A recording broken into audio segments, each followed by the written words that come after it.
Hey Waffle Gang, I do hope you are well. My name is Mark and today we're checking out some more relationship stories, and if you do love a Reddit story, why not consider hitting that like, subscribe, maybe that notification bell too, and let's crack on with today's first story. Now today's first story is one that we have covered in the past, but just recently had a couple of new updates on it as well. So as always, I'm going to cover the original parts of the stories as requested by you guys, of course, and then we'll get into the updates as well. Timestamps are always down in the description and along the timeline, so if you want to skip certain parts of it, it's all there for you to do so. And this story comes from Lightning STR, who says, "Am I the arsehole for raining on my cousin's parade regarding the name she picked out for her baby? My cousin, Stephanie, and I are really more friends than relatives. An important note is that she's not really online much, so she can be out of the loop on certain memes and jokes in internet culture, and to be honest, doesn't really understand the concept of viral internet references or how they work. Stephanie is pregnant and just found out is going to be a girl. About a week ago, she told a gathering of her best girlfriends that she's going to name her daughter Karen. The room instantly went cold, but after an awkward silence, everyone else politely said it was lovely. I couldn't bring myself to respond at all. Later in the evening, when Stephanie was out of the room, everyone was immediately like, "Oh my god, that poor kid, and why would she pick Karen of all names?"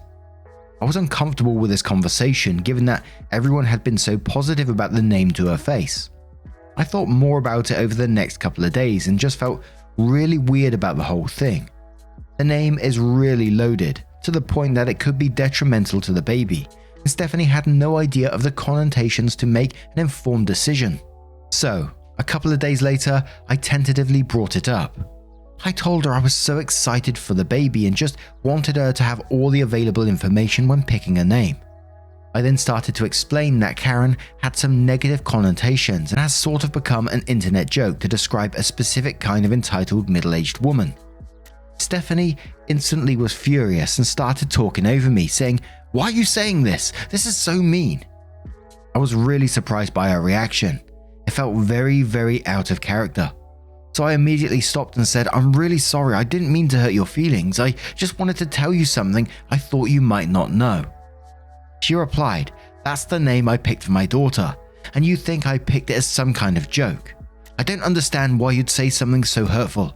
When she said that, I felt like it signaled that she didn't really understand what I was trying to tell her. So after agonizing for a second about whether to press the issue, even though she was angry, I felt like in for a penny, in for a pound, and since she was already mad, I wanted her to at least understand what I was trying to explain to her. I googled "Karen, know your meme" on my phone and tried to show her the screen results while saying, "Look, I'm just saying there's more meaning to the name than you may realize." She stood up, pushed my phone away and shouted, "Wow." She then stormed out of my home and drove away. My aunt and mum had been berating me all week because Stephanie told them that I made fun of her baby name. Stephanie has not spoken to me or responded to my text since. I can take a hint, and I'm not going to broach a topic again that caused so much distress, but I keep going back and forth on whether I was the arsehole by bringing it up in the first place. Edit. Thanks everyone. I've been properly schooled and I accept my judgment that I was the arsehole here. Stephanie and I have a history of being extremely open and honest with each other. I was the maid of honor in her wedding, which we planned on being the case from a young age, and we always joked as teenagers that part of my duties would include taking her out of the marriage if the groom she picked sucked, and so maybe I was too flippant with approaching this topic due to our history, and was unempathetic in understanding how much she was already invested in the name she chose for her future daughter. I admit I'm a bit frustrated that Stephanie still doesn't understand what I was trying to tell her. She still thinks I was making some kind of weird, cruel joke, accusing her of picking the name as a joke. But I have messaged her a sincere apology that she accepted, and I will never speak of this again to Stephanie or baby Karen. I'll also stand up for Stephanie if her other friends shit-talk the name around me again. If they're not willing to voice their thoughts to Stephanie directly, they need to not say the kind of things they were saying behind her back. Edit 2. One more thing. I definitely was not trying to tell Stephanie to not name her daughter Karen. I just wanted her to make the decision either way, knowing the connotations, since I'd want someone to do the same for me if I picked a baby name with a cultural baggage I wasn't aware of. I realise now I handled it poorly and was hurtful to Stephanie in the process, but I just wanted to be clear that I wasn't actively trying to talk her out of the name. I didn't want her to be blindsided if it came up later. And I won't cover the comments again, but there was a lot of no one's an arsehole here because you were just trying to give information where needed. A lot of people, because the post was flagged, you're the arsehole, saying, it's a meme. Memes ain't gonna last forever. They'd be gone in 10 years or so. And just lots of posts along those lines. But OP added an additional comment which said Stephanie and her husband have a deal on baby names where she picks girls' baby names and he picks boy baby names, and they each have unlimited veto power for the other person's choice. He's on board with Karen as far as I know. We're all the same age, late 20s, but neither of them spends time online or is even particularly tech savvy. So the first part of the update comes in a year later, which says, my post last summer wasn't the most exciting or dramatic on Am I the Arsehole, but I wanted to provide an update if anyone is interested. Baby Karen was born healthy and happy back in October. She's an absolute sweetheart of a baby, and I'm totally in love with her. Between March and May, I didn't get to see her at all in person, but I was doing regular FaceTime and house party calls with Stephanie and Karen, and over the last few weeks, I've been going over to Stephanie's house to sit in her backyard and chat with Stephanie and coo at Karen from a lengthy distance. I have two reasons for updating. First, I've realised since Karen's birth that her name has taken on a new meaning to me. When I'm with her, Karen just means her, and I don't think about the other connotations. In other words, you guys were right. That said though, my second reason for updating is that Stephanie got back into her years unused Facebook at the beginning of the pandemic to keep in touch with people. She's been on it pretty much regularly lately for the first time in years. Historically, she's not been into social media. Most people in our area and social circle have been posting really heavily about BLM and the protests happening right now, as well as racial justice issues more generally. As a result, Stephanie has now come into contact with a deluge of Karen memes for the first time and found them confusing and horrifying, especially the use of Karen as shorthand for a racist. I've basically just declined to talk about it with Stephanie because it went so poorly last time. But both my mother and her mother have hounded me about it because it's upsetting to Stephanie and said things like, "Is this what you were talking about before? Why didn't you say so? Why didn't you explain it better? You should have told Stephanie." And Jesus wept, you really can't win. Thanks again for all your feedback on my last post. It was very helpful in giving me some zen about the situation. Edit. Wow, I've been super overwhelmed by the flood of very kind, heartfelt PMs and just one or two not so kind ones, as well as the comments on my other post. Thank you everyone. It continually amazes me how nice and empathetic people frequent a sub devoted to arseholes. Then OP added some comments which were in response to people criticizing Stephanie. So one said, to be fair, Stephanie has been cool about it. First she saw a bunch of posts about the Central Park Karen, when that white lady was harassing a black birdwatcher in the park, and came to me asking me to explain why everyone was calling the woman Karen when her name was Amy. Since she's gotten back on Facebook, she often asked me to be like her internet culture interpreter. I immediately told her, sorry, I'm not having a conversation with you about this because we had a major conflict over it last year, and I'm not getting into it with you. I think that was the first time she started to understand what I'd been telling her last year, and in fairness to her, she didn't bring it up with me again after that. As for my mum and aunt, they're kind of generally ridiculous. They tend to be extremely reactive to whatever is going on precisely at that moment, and if someone in the family is upset, they get over-involved trying to fix it. Stephanie has been venting to her mum about this. Not about me, just about how upsetting the memes are. And she and my mum have just been doing their normal things of blowing it out of proportion, and now making it my fault somehow. I love my mum and aunt dearly, but they're not to be reasoned with. OP then responds to another comment who's criticizing Stephanie, who says, honestly with my mum and aunt, it's easier just to wait for them to move on to the next shiny thing. I don't blame Stephanie at all. She was just upset and confused, but hasn't made it my problem at all. My aunt and my mum just have a flair for the dramatic.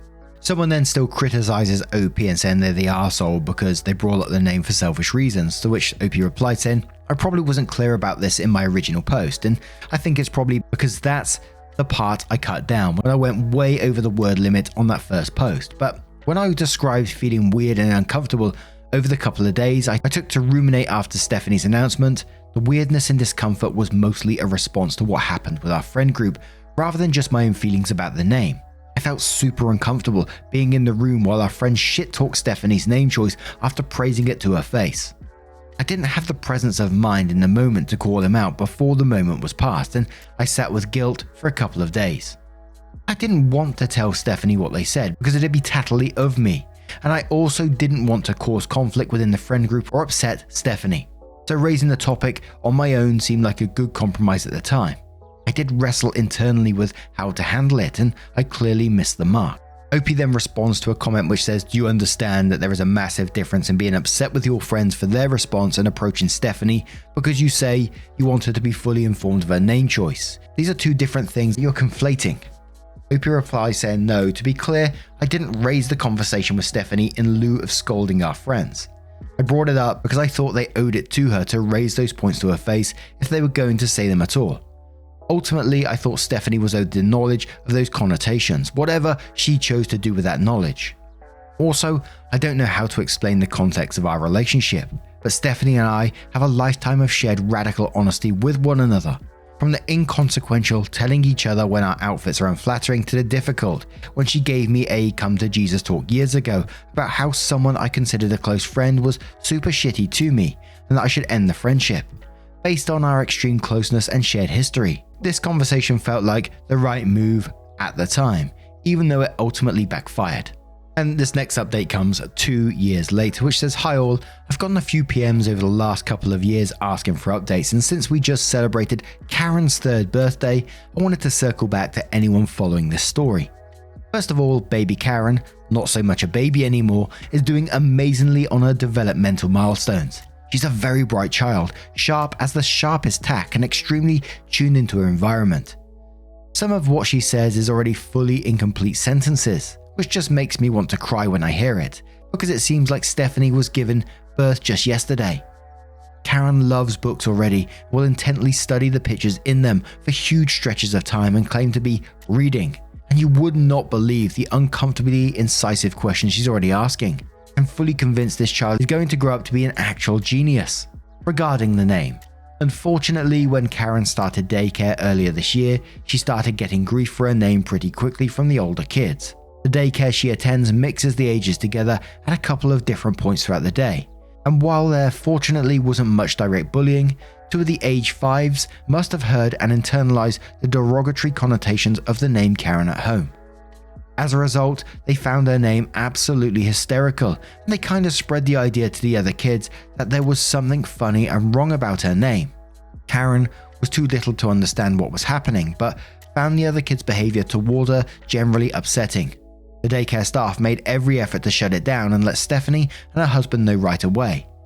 After about a month of this, where the daycare wasn't having much success putting the kibosh on this behavior and the kids weren't dropping it, Stephanie and her husband made the decision that Karen would be going by Carrie from now on, which was already an established nickname that a lot of the family and friends were already using, and that Karen already recognized as referring to herself. Stephanie and I never really fully revisited what happened during her pregnancy, but when she was telling me about what was happening in daycare, she apologized to me. I immediately felt terrible and reassured her that there was no reason to apologize. Emotions are complicated when you are pregnant, and that I thought having Karen go by Carrie was a great solution. Though changing what you are used to calling someone is fucking hard, I found, and I'm still directly addressing her on manual mode every single time. A lot of the responses I got on my last post were gleeful and lead into the schadenfreude of this situation. I have to say those responses really bummed me out. I would much rather live in a world where I was wrong about the impact Karen's name would have on her.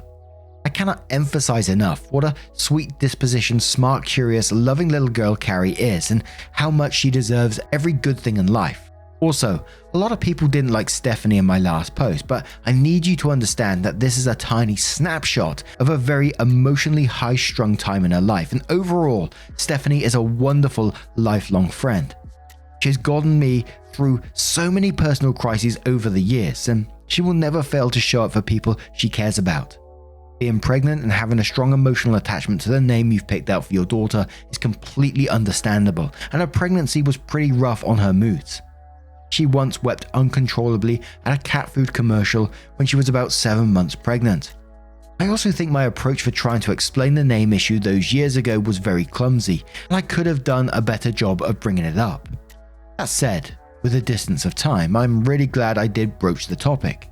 I feel like I owed Stephanie that information, and I can feel good about giving it to her. If I'd chosen not to bring it up at the time, I think I'd have a lot of regrets now. The only thing I'd change now looking back is that I would try to bring it up more gently somehow with Stephanie so I could have had the chance to explain.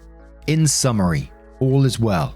We've run into a little bump in the road with other kids' reactions to Carrie's name, but in some ways it's better to get this out of the way now when Carrie doesn't really understand what's happening. Then have this happen in kindergarten or elementary school down the road, when full-on bullying could be a risk. She's adjusting really well to going by a nickname full-time, and Stephanie and her husband are planning on enrolling her with Carrie as her preferred name in all future schooling. And since schools around here go by preferred name rather than legal name in things like classroom roll calls, it's possible she can get through K-12 without it ever being widely known among her peers that her legal name is Karen. And I really hope this common usage of the name Karen dies down in the next few years. And now with that update, what do you guys make of this story? I'd love to know your thoughts as always down in the comments below, and let's have another one, shall we? And this story comes from Specific Maine at 5699, who says, "Am I the arsehole for cancelling the family vacation because my husband gave our kids tickets to his widowed cousin's kids? Me, female 33, and my husband Chris, male 36, planned a 1-week vacation to an out-of-state ski resort with our 2 kids. His cousin Martin, male 38, lost his wife to cancer 6 months ago. She left behind 2 kids nearly the same age as my kids, 6 and 9. My husband is devastated for his best friend's loss. They're so close that he sees him as a friend, understandably so. He tries to help Martin and kids, but in my opinion, he's been doing a little too much for them lately. He suggested we take Martin's kids with us to the resort to get their mind off the grief a bit. I apologized and said it won't, since we barely have the budget to cover for our kids. He insisted, then tried offering compromises, but I still said it wouldn't work. He was obviously pissed, but dropped it eventually. 2 days before the trip, I found out that my husband booked 2 tickets for Martin's kids instead of our own kids. I was the one paying, but he insisted on handling the booking and making reservations. I was stunned. I called him out on it, and he apologetically talked about how Martin needs some time alone away from the kids, how the kids need a breather, and how they need this vacation more than our kids do. I flipped out at him, asking if he is seriously okay with prioritizing others' kids over his own. He said it wasn't about priorities, but doing what's needed to help those kids out. I asked how his own kids will react once they find out, but he said I'm sure they'd understand. I said no and decided to cancel the vacation altogether. He freaked out on me, saying I can't do that and make him look small in front of his cousin and family since they praised him for his nice gesture. I refused to negotiate it, but he called me horribly selfish and cruel towards grieving kids and said that he'll make sure our own kids know how I'm behaving towards the other kids by robbing them of the fun they so much needed and deserve. We haven't been talking, and he's so pissed and keeps throwing a fit after a fit about it, claiming I ruined it for everybody when I cancelled. I feel bad for the kids, I do, but I don't think what he did was right. Am I the arsehole for cancelling? Now, you mentioned at the start of this post that his kids were nearly the same age as your kids, so around 6 and 9 years old. What was your husband's plan with your kids? Were they going off to some grandparents or something for the week? How awful would that be for them to find out, that they've been left behind on a vacation because the dads chose them? I know those children are going through absolute so much. I totally get that. But I can't really see a 6 and a 9-year-old, I may be totally wrong here, looking at it like, oh, he's just taking those kids away because they need some time to get away from their grief. They're going to be looking at it like, oh, dad's taken 2 other kids away and basically rejected us. Again, that might be an unfair thing to say. But Ill Growth says, not the arsehole, that guy totally used your money for other kids than your own. He prioritizes others than your family. Why are you with him again? My own father did something like this, prioritizing others than us. Paid tuition of other people, took care of other people except his own family and children. Our own mother had to work overseas so we could study since our father had other priorities. We literally grew up like we did not have parents. Think about everything your husband has done for your family and if you will ever prioritize your family. If the answer is no, think of this will be good for your kids and their future. Good luck, OP. Just Jess J Art says, not the arsehole. This isn't about him actually caring for his friends' kids.